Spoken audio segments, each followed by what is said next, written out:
Some of your artwork features art in different places of the world. So can you just explain some of the artwork that took place outside of the States? A project that I think influenced me a lot was working with Smart Power, and that was a program that was organized through the Bronx Museum and also the U.S. Department of State, where artists were sent to countries to do workshops. We formed these spheres that were supposed to represent some sort of utopic architecture, and then we each made a structure that we could use for ourselves, whether it was something that we could wear, something that we could carry. It was made out of a waterproof fabric, so it could fold up and open up and become larger. Water was privatized in Bolivia through the World Bank and Bechtel, and what if it's privatized to the point here where people can't afford it? And so I wanted to make these water purification systems that could work anywhere. So that's how the Wearable Home project started. I was trying to make these things out of 2-liter soda bottles that held sand and carbonated charcoal that you could make yourself. And then you would wear these things to protect you from the environment that was getting more extreme. I wanted to know what the inspiration was behind your project, Mary Mattingly Owns Up, where you carried your belongings across, not sure where, but you can explain. Yeah, so the Owns Up project is basically me bundling almost everything that I owned. So I wanted to see if I could kind of get by or survive with a lot less.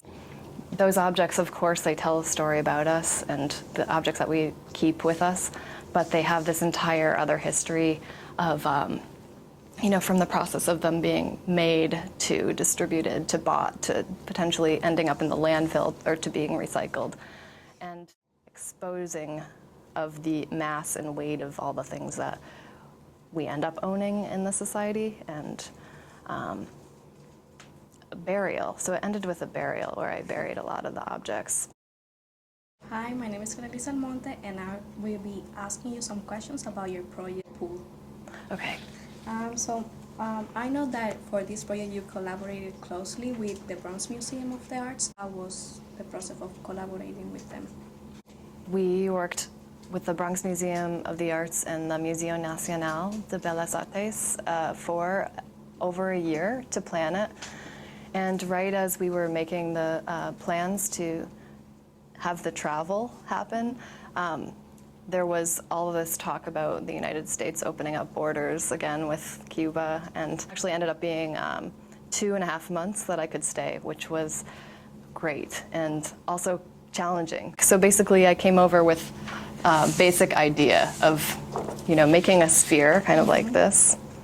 Things started to happen inside the sphere that I didn't really know would.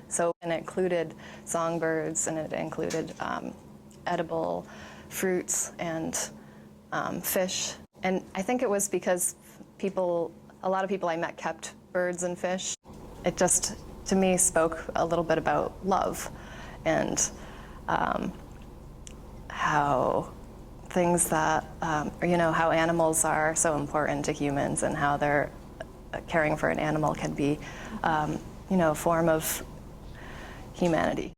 The WaterPod project was a sculpture, but it was also a living space, and it had a geodesic dome that was a public space, and then a greenhouse for cabins for staying overnight, and a kitchen and shower, 4 gardens, 4 chickens, a rainwater collection.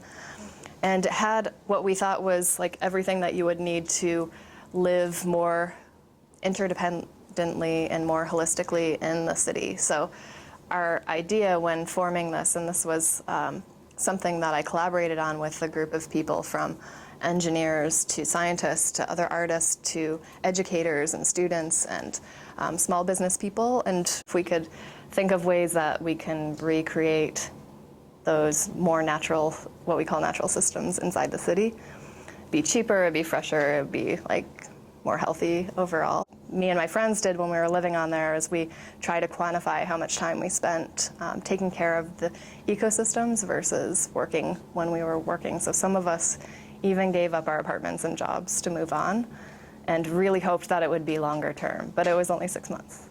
So right now I'm working on a floating food forest, and I'm really excited about it because, it just started as such a simple idea. Like, can we have a food forest in the city? And to me, a food forest is, it's a perennial edible garden that is kind of like a form of permaculture, where after a few years, you don't really have to put that much work into keeping it going, but it's floating because it's so hard to have actual land in New York City and work on a space that's around to stay.